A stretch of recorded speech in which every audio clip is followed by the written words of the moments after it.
AI, it's rewriting everything.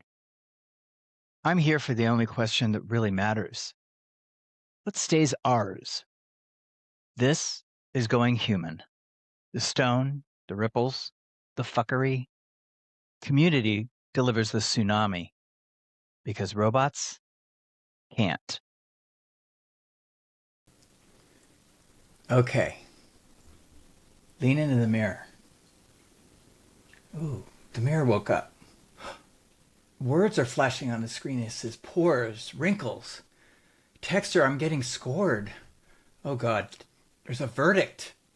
I have a shopping list. Oh my God. Yeah, you heard it right now. That's happening.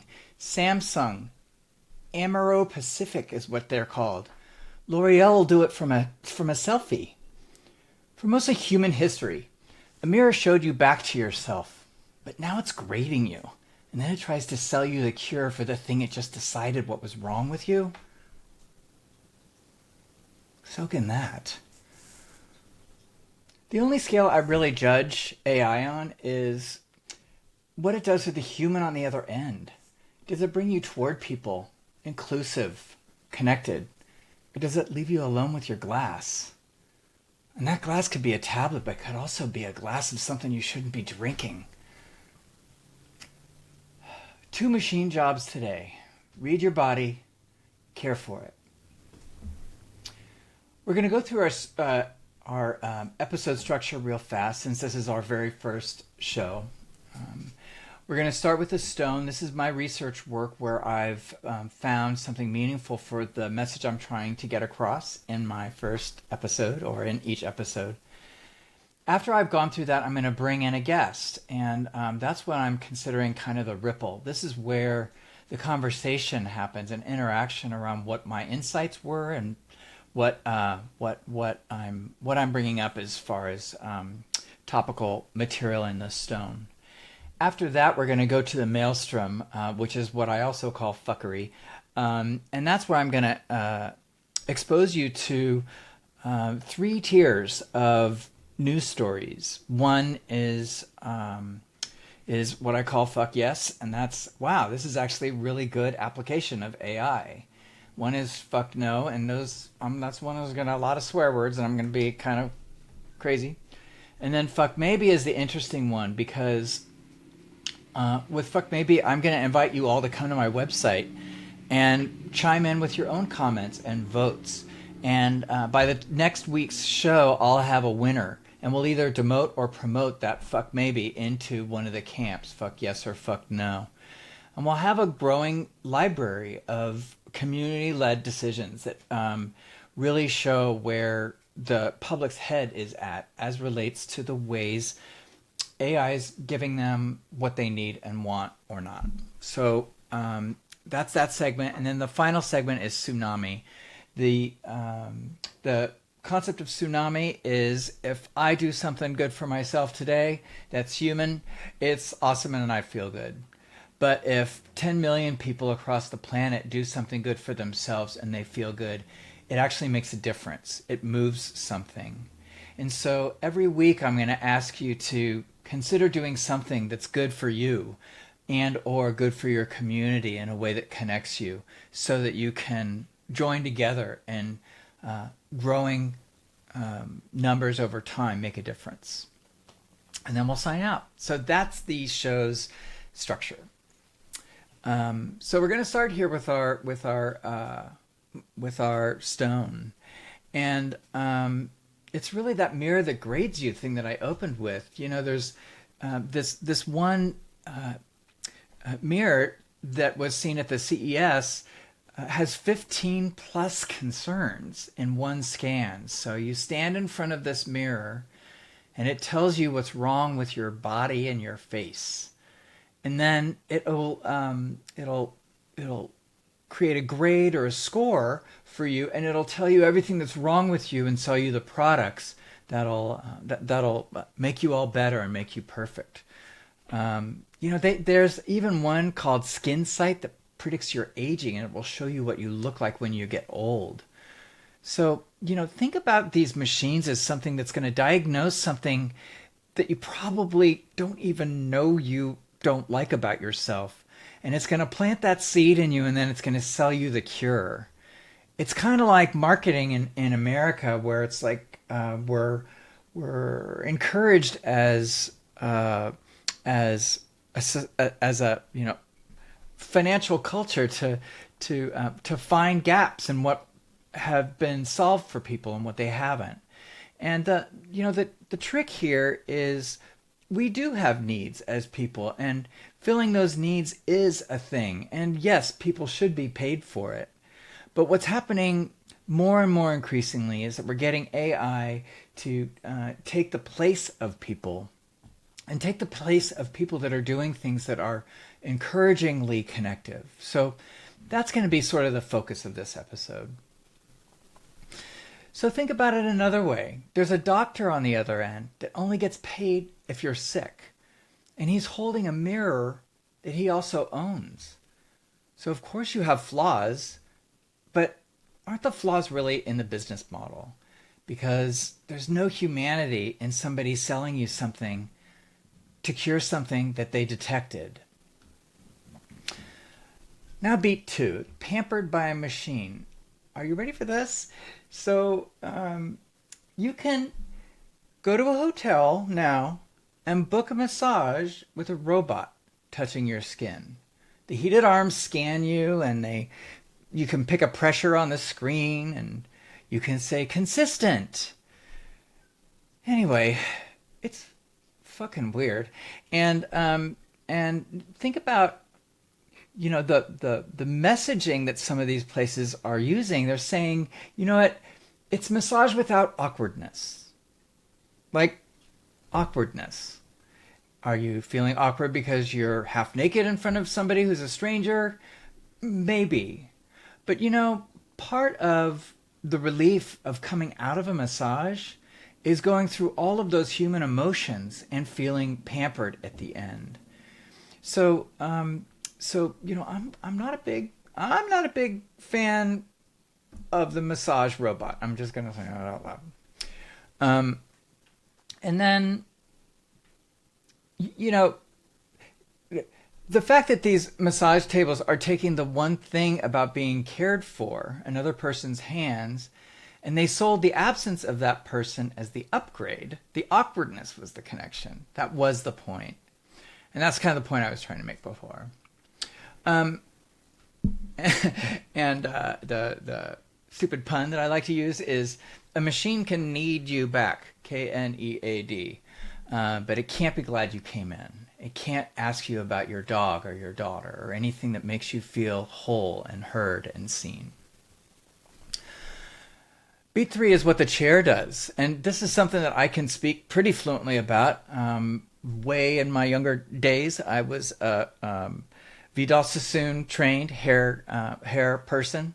I specialize in cut and color, and I was really good. But I really understand the value of that touch, the value of the interaction model, and what makes somebody really good at that. That hands in your hair, that consult, that reading of a person, that being seen is something you can't replace. The salon chair is one of the last places on earth where a stranger touches you with an intention and reads you with their hands. It's a kind of intimacy that we don't have a word for anymore, really. They're severing the interaction. They're keeping the result, deleting the relationship, and handing you a lonely version back to you and calling it convenient. That doesn't feel right to me. On beat 4, the counterfeit face. Again, measuring you against some sort of fiction. University of Toronto asked AI to draw a person. And what did they draw? What did AI draw when they said, just draw a person? They drew a young, white, thin, flawless. You fill in the rest of the blanks there, but pretty much none of us. There was never a disabled person that was drawn. They did it 6,000 times. It was nuts. Vogue ran a guess ad where the model wasn't even a human being. Like, the model was literally a cartoon, a drawn cartoon by AI. And so we're, not only is the airbrush world of yesterday being replaced by complete replacement of human beings, it's doing it kind of secretly and quietly. The mirror grades you against a face that was never born, never aged, never had a bad week. You're losing a fight with a thing that just isn't real. Beat 5. Whose thumb's on the scale?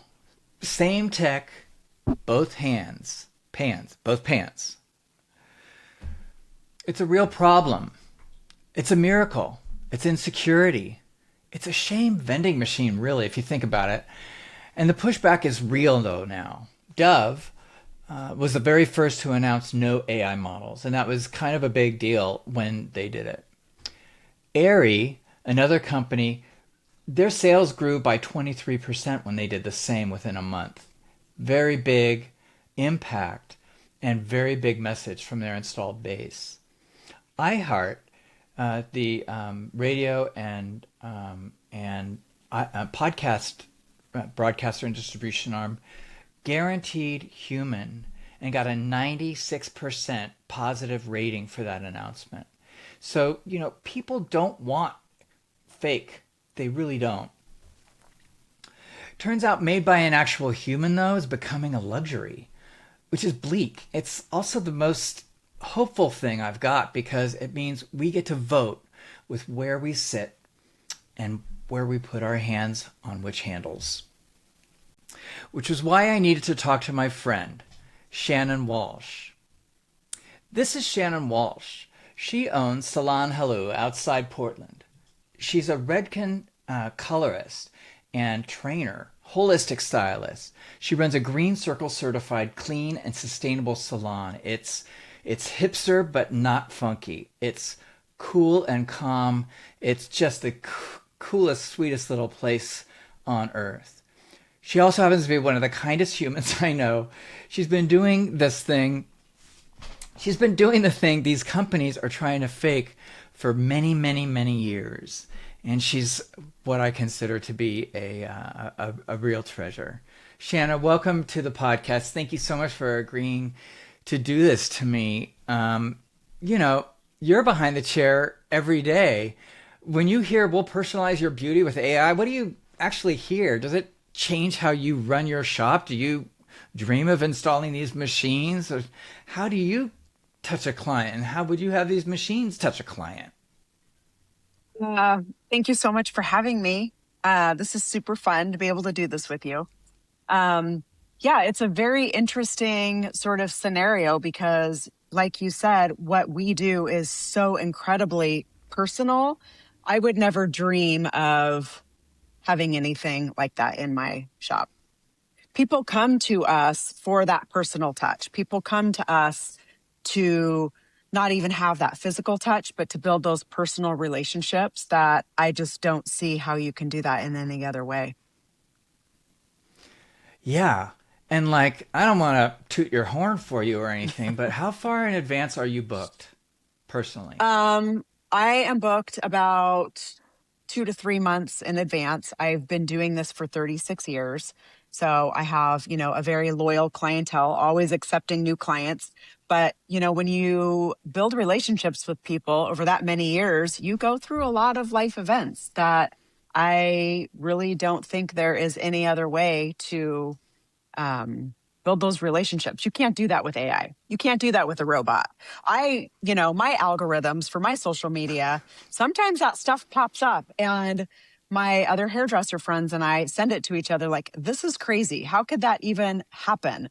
And I'll say, I don't even know what year the Flow Bee came out, but that was the first thing. Like, I remember thinking, oh my God, people can just do this and they don't have to know what they're doing. And that, to me, I was like, when you do a haircut on somebody, you consider their face shape, their hair texture, all of these things. Well, the Flow Bee is, I think, the same length all over on your whole head.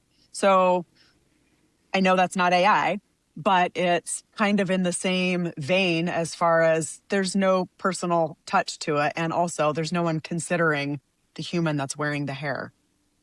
Right. There's zero craft, right? Right. All of the Yes. skill, all of the skill that 36 years of practicing anything brings to a Right. moment, and an outcome is completely gone.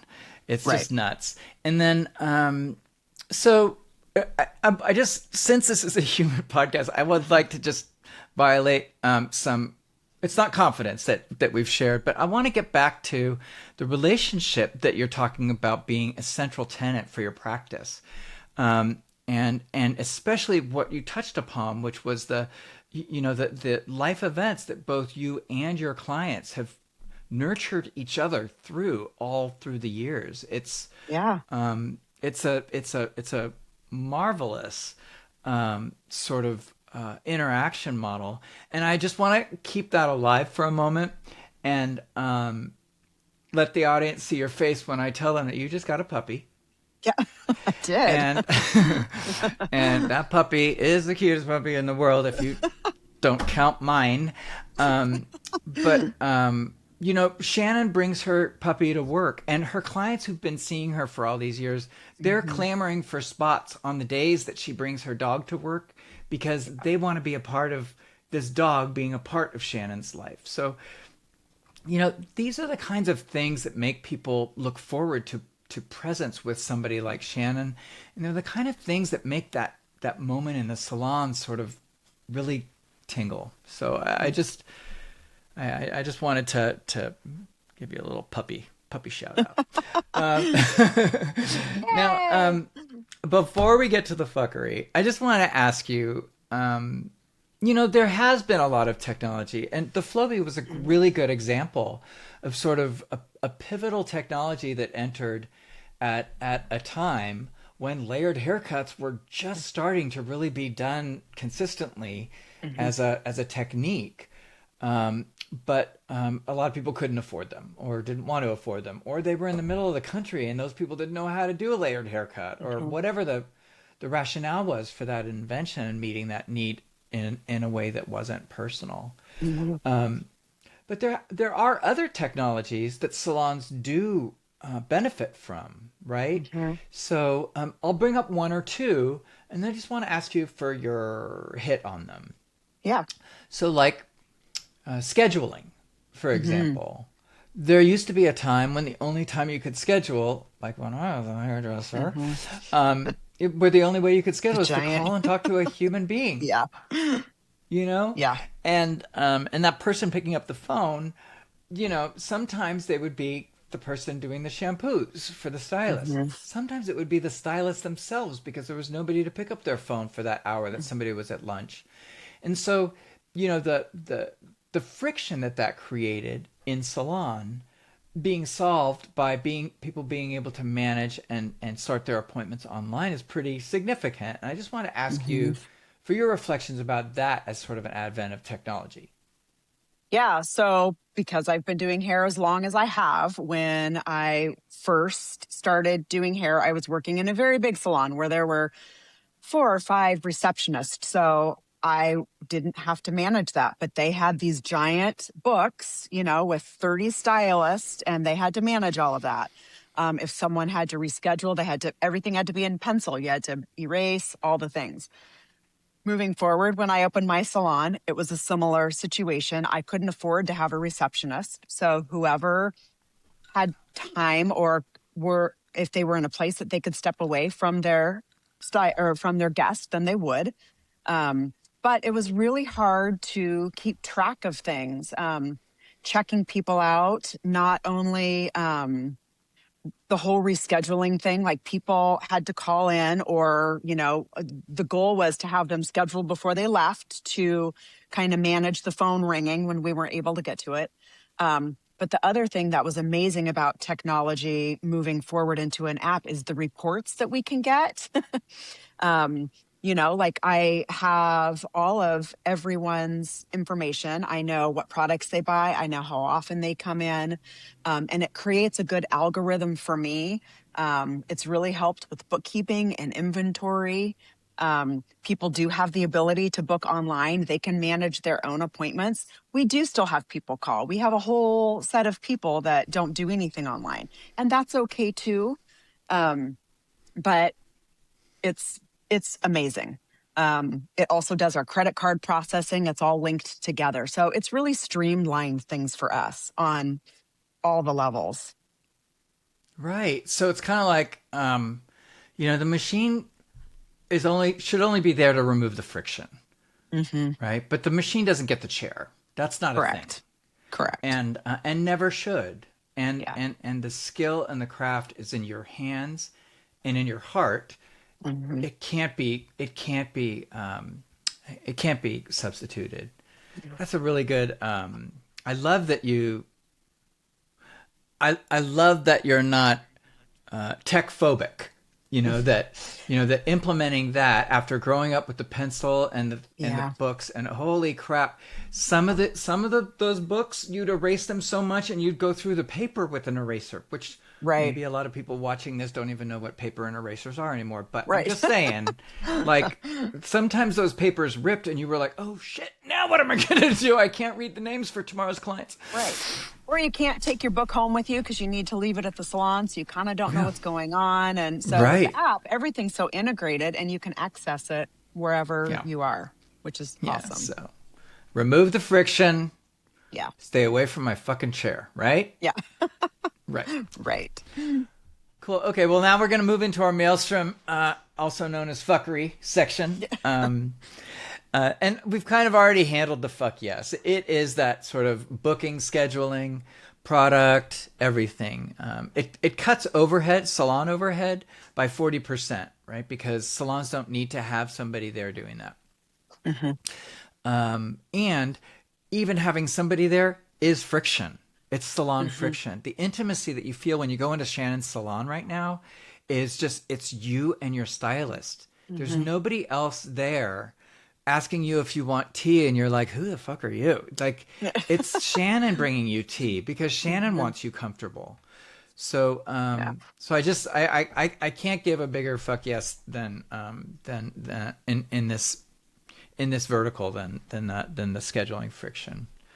But now we're gonna get into swear potty mouth time. Like I haven't already been potty mouth time enough. Great. We're gonna talk about we're gonna talk about the fuck no. So Shannon, imagine this. Imagine you're walking down the street and you don't even know, but some guy takes your picture, and then he uses that image and he logs onto Grok, which is Elon Musk's AI, and he clicks a button, and it strips you naked,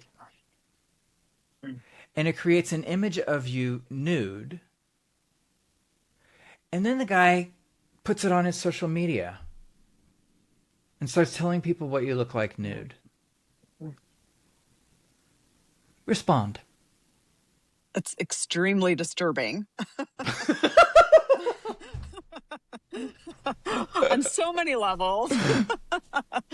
Yeah, that's pretty messed up. And I guess Right? that's where I get really scared. Like, I love, like most people, the things that technology benefits us. Where's the line that you can stop it and be like, well, this is okay, but this is not okay. And whether it's actually your body or not, that's not okay. Are you ready for this? I don't I know. forget here. Oh, I got the stat right here. This is so disturbing. Um, uh, Hold on. Wait for this is I'm reading this because this is really gross. Okay. So they did 3 million of these sexualized images in the first 11 days of their operation. Holy That's moly. that's a lot of predatory, icky people doing things to innocent people that they didn't even know were happening. But you Grok want to did know? that? Yeah. Well, their Okay. Grok as a platform did it, Right. but all of their users, it spread like wildfire when this thing went live. But the really gross thing, are you ready for this? Okay. Hold your face. I'll see if you react. 23,000 of those were children under 8 years old. That's horrific. So this is like, I mean, in the purest sense of the word, violation is horrid violation is the only way I can describe this fuck no. And I just can't believe that the world. I can't believe that we even have humans that would want this, actually. Well, and But here's the it's thing. These even people are wanting this, and this is just a tool that's making it easier for them. right. Yeah, which is gross. Yeah. It's again, like I said in the beginning, we're pushed in America or the world even to create products that fill a need. Grok knew that there were perverts all over the world that wanted to see kids naked, right? So it's like, ooh, let's make them a product. Right. It's just so gross. Same trick as the beauty mirror, right? A machine reading a human body turned all the way to evil. There's no benefit to it at all. One sells you shame. This manufactures violation. There's no other pan on this scale but fuck no. It's only a fuck no, isn't it? I agree. Yeah. Agreed. Okay, so here's our fuck maybe. Let's talk about the massage on demand. I gave you my opinion. I think it's a little weird to walk into a room and press your pressure on a screen and have some weird warm metal touch you. That's just me, though. And I've always loved massage. Like, I could get them every day. But if you think about it, it's access, right? There are some people who have issues with their body that are not tied directly to just I don't feel comfortable naked. Some people have been sexually assaulted and or abused in their lives, and their bodies are a real trigger point for them when people get close to them.